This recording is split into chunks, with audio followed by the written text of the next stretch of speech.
तो मेरे प्यारे बच्चों, जैसे आपको 3 चैप्टर तक मैं करवा चुका हूँ।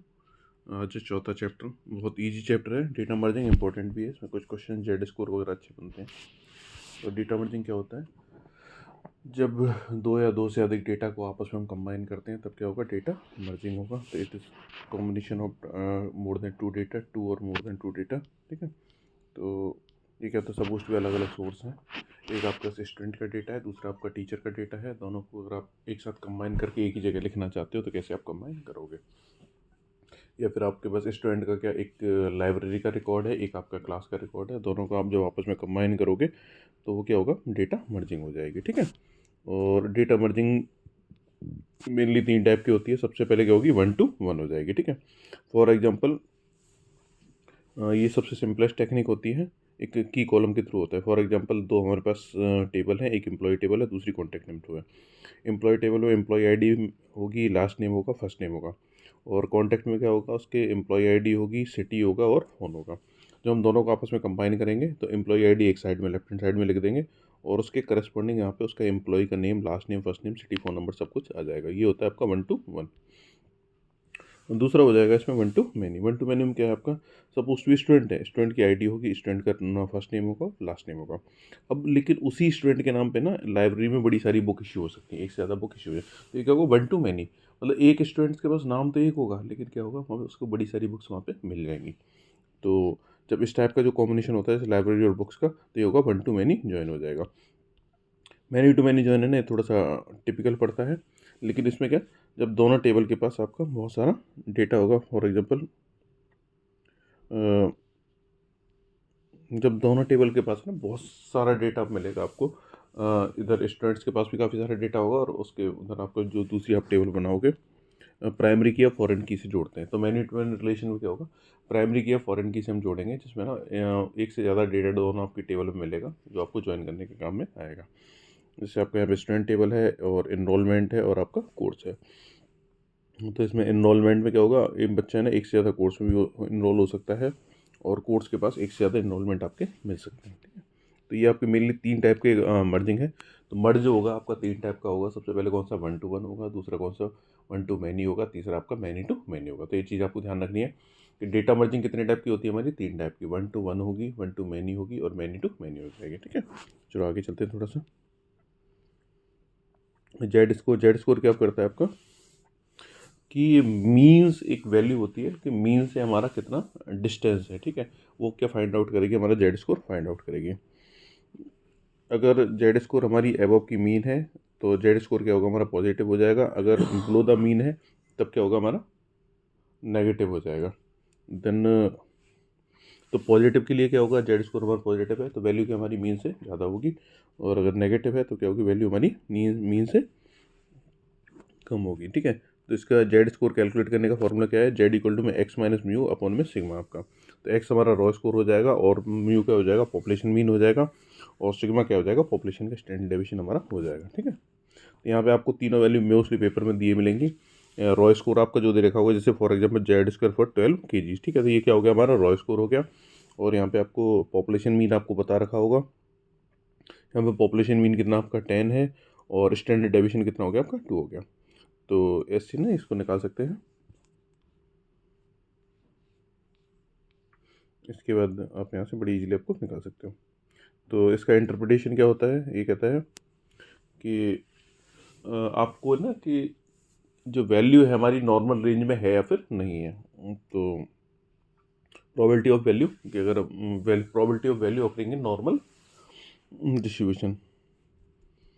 और जेड स्कोर अलाउ करता है कि वैल्यू हमारी जो प्रोबेबिलिटी है वैल्यू की वो नॉर्मल डिस्ट्रीब्यूशन में है या फिर नहीं है। ठीक है, देन आपकी दो वैल्यू सैंपल में है या फिर नहीं है। ठीक है, तो ये क्या हो जाएगा? आपका जेड स्कोर हो जाएगा। कंसेप्ट ऑफ परसेंटाइल, परसेंटाइल क्या होता है? बेसिकली हम मान के चलते हैं जो सबसे हाईएस्ट वैल्यू होगी उसको हम क्या मान लेंगे? 100 परसेंटाइल मान लेंगे, उसके करस्पॉन्डिंग बनना चालू कर देंगे। फॉर एग्जांपल तो मैं एक बेसिक से जनरल एग्जांपल समझा देता हूँ। अगर किसी बच्चे के 100 में से 80 नंबर आए तो मैं 80 को क्या मान लूँगा? 100 परसेंटाइल मान लूँगा और उसके करस्पॉन्डिंग वहाँ पे परसेंटेज निकालनी चालू कर दूँगा। ठीक है, और अब देखो यहाँ पे क्या हमारी टोटल 10 वैल्यू है। तो जो सपोज भी मैक्सिमम वैल्यू को हम 100% मान लेते हैं आपका।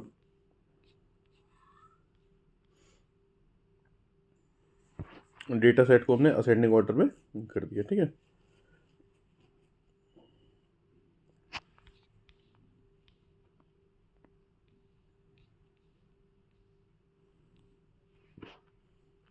ये सपोज टू बी एक एग्जांपल दे रखा है हमें, इस टोटल कितनी होगी, 10 वैल्यू हो गई। तो जो अब 22 की परसेंटाइल निकालनी है, तो 22 हमारा कौन से नंबर पे आ रहा है, आपका 8वें नंबर पे आ रहा है। टोटल वैल्यू क्या होगी हमारी, 10 होगी। तो आप बेसिकली एज्यूम कर लो आप यहाँ पे,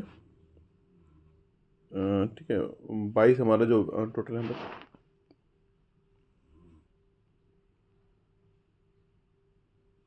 22 हमारे 8वें नंबर पर वैल्यू होगी। तो ये कौन सी होगी आपकी, 80% होगी।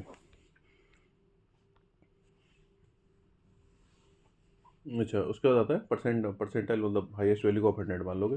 उसके बाद आता है क्वार्टाइल। क्वार्टाइल क्या होता है आपका, जो पूरे डेटा सेट को आप 4 पार्ट में बराबर बराबर इक्वल बांट लोगे, इक्वल पार्ट्स में बांट लोगे। 25%, 50%, 75%, 100%। तो पूरे डेटा को आप 4 पार्ट में डिवाइड कर लोगे। तो फर्स्ट क्वार्टर रहता है इसलिए बेसिकली आपका 0 to 25%, दूसरा क्वार्टर होगा आपका 25 to 50%, तीसरा होगा उसके बाद आपका 50 to 75, 70, देन नेक्स्ट वन आपका 75 to 100। तो इसका फॉर्मूला बहुत सिंपल है। क्या करोगे आप, जो इंटर क्वार्टाइल रेंज क्या होती है, दो क्वार्टाइल के बीच में जो गैप होगा वो क्या होगा, इंटर क्वार्टाइल रेंज हो जाएगी। सबसे सिंपल इसमें देखो, देख रहा है एग्जांपल दे रखा है। मैं क्या करूँगा, इसकी मीडियन निकालूंगा। मीडियन क्या होगी हमारी, सपोज भी 10, 20, 30, 40, 50 अप टू 100 तक वैल्यू, 10 वैल्यू दे रखी है। तो इसकी जो सबसे पहली वैल्यू मीडियन क्या होगी आपकी, 55 होगी आपकी, ठीक है। अब सॉरी 55 आधी वैल्यू हो गया यहाँ पे, आधी वैल्यू की 50% इधर छोड़ दो, 50% उधर छोड़ दो।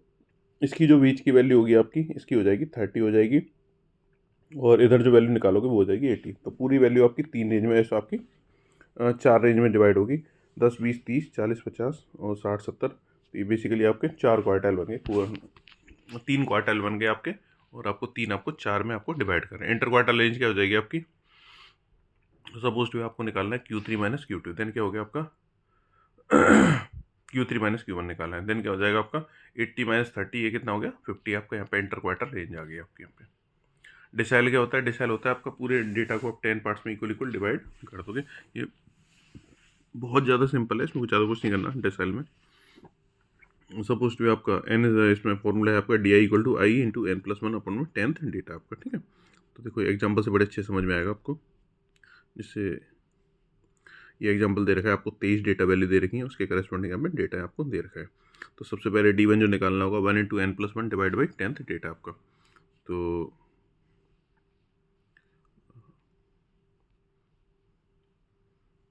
अगर आप D1 निकालोगे, तो D1 निकालने के लिए देखो कि 1 × n+n के हमारा टोटल यहाँ पे 23 दे रखा है, 23, तो 23 + 1 डिवाइड बाई 10, ये बेसिकली जनरल फॉर्मूला है। 1 में जो अगर पहला डिसाइल निकालोगे, पहला डिसाइल निकालने के लिए क्या D1 क्या होगा, 1 × n+1 डिवाइड बाई 10। तो टोटल वैल्यू हमारी कितनी है, 23 है। 23 पर ये कितना होगा, 2.4। तो जो पहला डिसाइल जो बनेगा 2.4 होगा। तो बेसिकली ये ना जनरल सोच के देखो कि दूसरे और तीसरे वैल्यू के बीच की जो वैल्यू होगी वो क्या होगी, हमारी डिसाइल होगी। सेकंड और थर्ड की वैल्यू, हमारा पहला, पूरे डेटा को हम 10 पार्ट में डिवाइड करेंगे। तो पूरे डेटा को 10 पार्ट में डिवाइड करने के लिए पहला जो 10वां हिस्सा जो निकल के आया डेटा का, वो दूसरे और तीसरे के बीच में, दूसरे तीसरे के बीच में आपका 24 और 27 है। जनरली आप देखोगे तो बड़ा सिंपल सा 24 + 27 डिवाइड बाई 2 कर दोगे, it's okay, no problem. But थोड़ा सा यहाँ पे ना एक डिफरेंट वे में करते हैं यहाँ पे। तो पहली जो वैल्यू है वो हमारी, जो डेटा जो निकल के आएगा 2 और 3 के बीच में आएगा। 2 और 3 के बीच में निकल के आएगा, तो 2 पे क्या हमारा डेटा, क्या पे आपका 24 है, और 2 पे क्या हमारा 24 है, और 23 पे हमारा डेटा क्या है आपका 27 है। 27 माइनस 24, और ये क्या हो गया आपका, उसका 2 और 3 के बीच में कितना होगा, 0.4 प्लस में 24, मतलब सेकंड डेटा प्लस में third data minus second data into में जो पॉइंट का जितने का डिफरेंस आ रहा है ये हो गया 25.2। ऐसे यहाँ पे दूसरा डिसाइल निकालते हैं, 2 × n+1, ये कितना 4.8 आ गया। तो 4.8 का मतलब चौथा और पाँचवा डेटा, पाँचवा डेटा क्या हमारा 32 है, और चौथा डेटा कितना हमारा 30 है, और इसको मल्टीप्लाई कर देंगे 0.8 से, प्लस में किससे कर दोगे अब 30 से, ये क्या आ गया 31.6 आ गया। तो ऐसे डिसाइल यहाँ पे हम अपना निकाल सकते हैं आपका, ठीक है। तो ये बहुत ही ज़्यादा इजी चैप्टर है, और इसे एक बार देखना, और किसी को दिक्कत है तो मुझसे पूछ सकते हो व्हाट्सएप वगैरह पे, आप कैसे भी आप स्कूल में मंडे को आके मुझसे बात कर सकते हो। Thank you so much. इसके बाद अगला चैप्टर आपको बताता हूँ।